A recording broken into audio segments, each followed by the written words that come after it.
Sebuah benda padat silinder memiliki luas permukaan tutup 10 cm persegi. Ya, jadi A 10 cm persegi.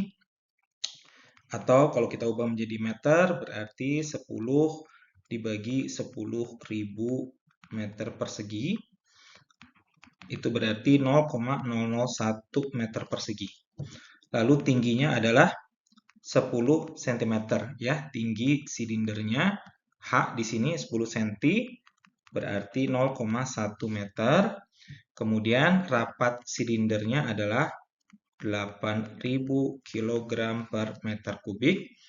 Gambar di samping menunjukkan benda tersebut ditimbang sepenuhnya di udara, setengah dalam air, dan sepenuhnya dalam air ya. Jadi kalau di sini berarti dia setengah H ya. Berat silinder di udara. Berat silinder di udara berarti kita mengetahui nilai W-nya adalah M kali G. M adalah massa jenis dikali volume dikali gravitasi. Berarti volume adalah luas penampang dikali ketinggian. Ya, ketinggian H besar dikali G. Berarti berat silinder di udara adalah 8.000. Luasnya adalah 0,001 dikali ketinggiannya adalah 0,1 dikali dengan gravitasinya 10. Berarti beratnya di udara adalah 8 Newton. Ya, berat yang ditunjukkan oleh timbangan di udara adalah 8 Newton. Sekarang berat silinder yang setengahnya di dalam air dan gaya tekan air pada alas silinder. Ya, gaya tekan air pada alas silinder, lalu berat silinder yang terbaca oleh timbangan. Berarti di sini kita harus hitung dulu gaya angkat ke atas adalah rho fluida dikali G dikali volume fluida ya. Ini adalah gaya angkat ke atas oleh fluida ya, total gaya angkat ke atasnya. Berarti gaya angkat ke atas rho fluida adalah 1000 dikali 10 dikali volumenya adalah ketinggian yang ada di bawah air, berarti sama dengan setengah dari 10 cm atau 0,05 gitu ya. 1000 kali 10 kali 0,05 lalu dikalikan dengan luas alasnya. Ya, dikalikan dengan luas alasnya. Luas alasnya adalah 0,001 atau 1/1000 gitu ya. Berarti gaya angkat ke atasnya adalah 0,5 Newton.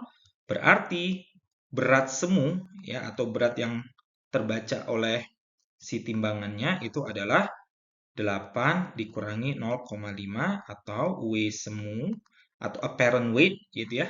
Yakni berat yang terbaca oleh timbangannya 7,5 Newton. Nah, pertanyaan berikutnya berapakah gaya tekan dari bawahnya? Ya, jadi ini sebenarnya ya silinder ini mengalami ada yang ditekan dari atas dari udara dan ada juga yang ditekan dari bawahnya seperti itu ya, ditekan dari bawah. Maka gaya tekanan total gaya tekan dari bawah itu adalah F. Tekanan yang di bawah adalah tekanan udara ditambah rho GH. Ya, H adalah tekanan ketinggian dari permukaan ke dasarnya lalu dikalikan area. Berarti tekanan udara adalah 10⁵ gitu ya. Ditambah massa jenisnya adalah massa jenis air 1000 kali 10 dikali kedalamannya adalah setengah dari ketinggian atau 0,05. Ya, seperti itu. Kemudian dikalikan dengan luas alasnya 10/10.000 atau 1/1000, maka gaya dari bawah ke atas adalah 100,5 Newton.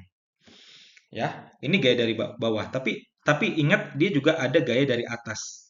Ya, ada gaya dari atas sehingga gaya yang vertikal yang bekerja pada silinder itu bukan cuma gaya dari bawah. Ya, bukan cuma dari bawah, tapi ada juga gaya dari atasnya, ya, bagian atasnya. Kemudian yang C, berat silinder ketika dia sepenuhnya ada di dalam air. Nah, berat silinder di dalam air berarti kita tahu W semu adalah W dikurangi gaya angkat ke atasnya. Ya, ini untuk yang bagian ketiga gitu ya. Ini bagian ketiga. Saya pisahkan dulu dari dua bagian sebelumnya. Beratnya tetap sama 8 Newton, gaya angkat ke atasnya sekarang adalah 2 kalinya 0,5 atau 1 Newton karena dia sekarang sepunya ada dalam air. Berarti W semuanya adalah 8 dikurangi 1 atau 7 Newton. Ya, 8 dikurangi 1 Newton. Untuk jawaban yang C-nya seperti itu.